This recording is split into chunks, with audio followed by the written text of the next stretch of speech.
নমস্কার। চলে এসেছি আমার রচিত সামাজিক প্রেক্ষাপটে লেখা একটি গল্প নিয়ে। হঠাৎ রাত 2টোর সময় ফোন বেজে ওঠে রতনবাবুর। এত রাত্রে কি ফোন করলো? চমকে ওঠেন রতনবাবু। ঘুমের ওষুধ খেয়ে ঘুমোতে যান। ফোনের আওয়াজে তিনি প্রথমে দিশা পান না, পরে উঠে ফোনটা ধরেন। একটু চাপা গলায় কে যেন বলে, এক্ষুনি মেয়ের শ্বশুর বাড়িতে চলে যান। মাত্র 2 মাস হলো একমাত্র মেয়ে শিলার বিয়ে দিয়েছেন রতনবাবু। শিলা সবে MA পাশ করে। বোটানিতে MA পাশ করার পর শিলা বাবার কাছে খুব আবদার করেছিল সে বিদেশে গিয়ে পড়াশোনা করবে। কিন্তু এমন সময় রতনবাবু একটি ভালো সুন্দর পাত্রের সন্ধান পান। পাত্র বিদেশে কর্মরত ইঞ্জিনিয়ার ছেলে। এমন সুপাত্রের হাতে মেয়েকে তুলে দিতে কোন বাবা না চায়। রতনবাবুও রাজি হয়ে গেলেন। শিলার আপত্তিতে রতনবাবু একটুও কর্ণপাত করলেন না। এরপর চলে গেছে 1.5 মাস। পাত্রপক্ষ দাবি করেছিল তাদের একটি BMW গাড়ি চাই। রতনবাবু ব্যাংকে কর্মরত। 6 মাস বাদে রিটায়ারমেন্ট করবেন। এই রিটায়ারের যে সমস্ত ফর্মালিটিস আছে সেগুলো কমপ্লিট না করা পর্যন্ত তাকে টাকা দেওয়া সম্ভব নয়। অফিসিয়ালি সেই কথা জানিয়ে দেওয়া হয়। রতনবাবু সেই কথা শিলার শ্বশুর বাড়িতে জানান। পাত্রপক্ষ রাজিও হয়ে যায়। যথাসময়ে বিয়ে হয়। কিন্তু হঠাৎ তার এই ফোন আসাটা রতনবাবুর মনের মধ্যে কেমন যেন অদ্ভুত উত্তাল পাতাল করতে থাকে।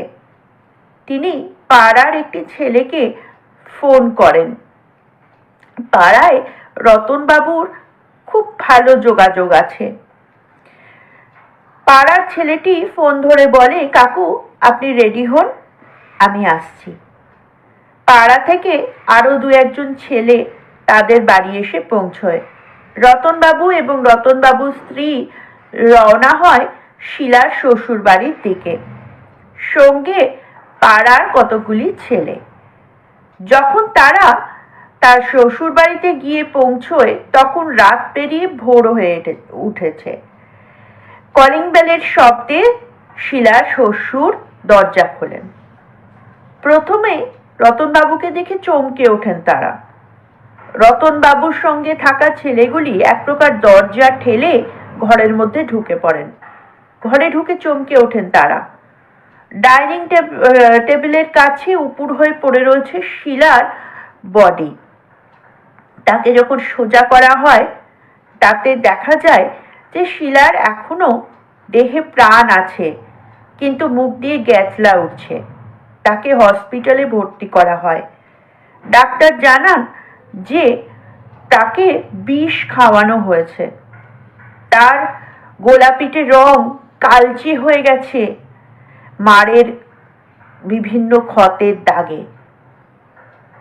প্রায় 2 দিন ধরে জমে মানুষের টানাটানির পর শিলা মারা যায়। পুলিশ উদ্দেশ্য প্রণোদিত খুনের মামলা রুজু করে। আদালতে ওঠে শিলার শ্বশুর বাড়িতে তার স্বামী, শাশুড়ি এবং তার শ্বশুরকে যে কোর্টে পেশ করা হয় এবং প্রায় 5-6 মাস কেস চলার পর তাদের জামিনে খালাস করে দেওয়া হয়।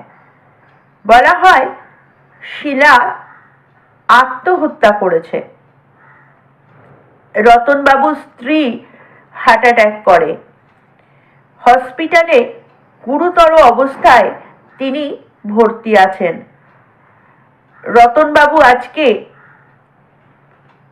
এই থানা থেকে ও থানা, এই কাস্টাডি থেকে অন্য কাস্টাডি দৌড়ে বেড়াচ্ছেন বিচারের আশায়। নমস্কার।